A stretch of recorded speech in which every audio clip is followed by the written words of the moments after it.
Welcome to Living Christ Church, Stations of the Cross.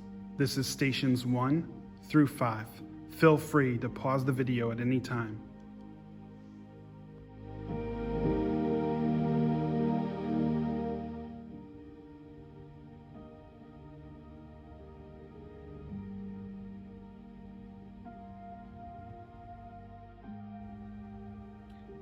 You stand before Pilate, the power of Rome. Weakness stands before strength. And yet Pilate, the ruthless enforcer for the empire, is not really in control here. He cannot make you confess. He cannot quiet the crowds. For all his power, he cannot find the courage to do what is right. So he does what is safe. He yields to the crowds for the sake of order. Courage and strength do not always sit on thrones or judgment seats. Power is not always in the hands of the empires. Jesus, I see in your silence the quiet strength that reveals a peace and a resolve. O Lord, help me to deal with the unfairness of life when the outcome is just wrong. Give me the courage to stand my ground for what is right and not cave into others' wishes. Make me a strong disciple of yours.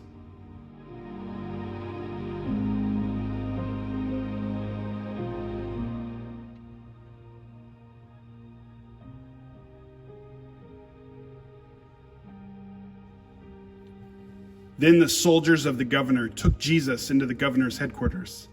They gathered the whole cohort around him. They stripped him and put a scarlet robe on him. And after twisting some thorns into a crown, they put it on his head. They put a reed in his right hand and knelt before him and mocked him, saying, "Hail, King of the Jews!" They spat on him and took the reed and struck him on the head. After mocking him, they stripped him of the robe and put his own clothes on him. Then they led him away to be crucified. O Lord, forgive me for forgetting that in my weakness I am driven to trust in you, and that in such trust my weakness becomes your strength.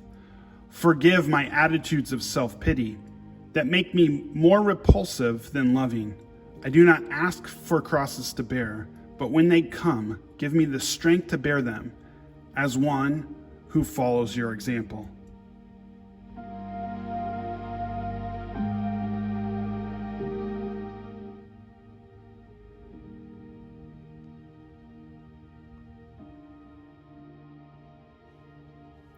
Jesus, fully human and fully divine, felt the full weight of the cross and collapsed. How could he not? He had already suffered numerous beatings, whippings, blood loss, weakness, unbearable pain. Yet he showed strength and perseverance, undeterred by those who taunted him. Do I recognize and accept my human frailty? How well do I carry my burdens of life and cope with my human condition?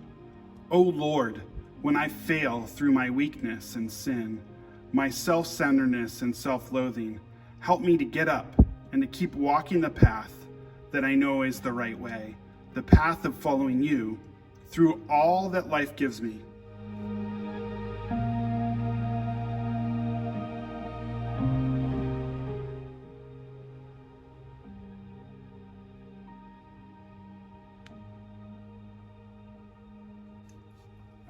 When Jesus meets his mother, both saw the sorrow and pain they were experiencing.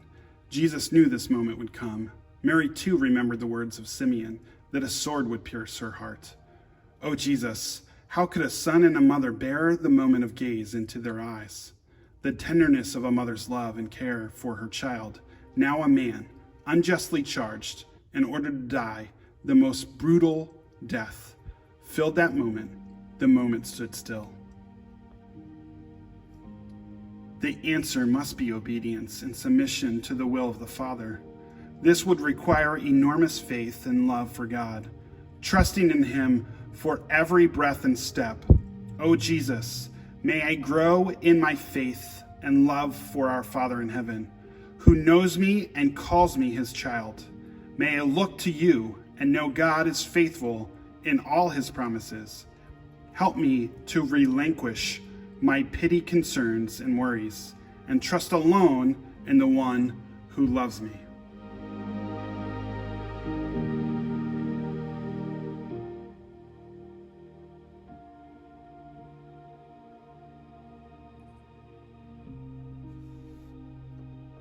They compelled a passerby who was coming in from the country to carry his cross. He was Simon of Cyrene, the father of Alexander and Rufus. Jesus, I can only imagine the awful weight of the cross you carry. It was not just the weight of the beams of the wood that pressed down on you. It was also the weight of the burden you carry for those whom you have loved. You came to offer them life, and yet they returned only death. And yet I remember something that you said about taking up my own cross and following you. You said something about becoming a servant of all, of putting myself last and others first. Is this what it means to be a servant? Are you showing me what it means to be that kind of servant? Is this man from Cyrene modeling for me the path of discipleship?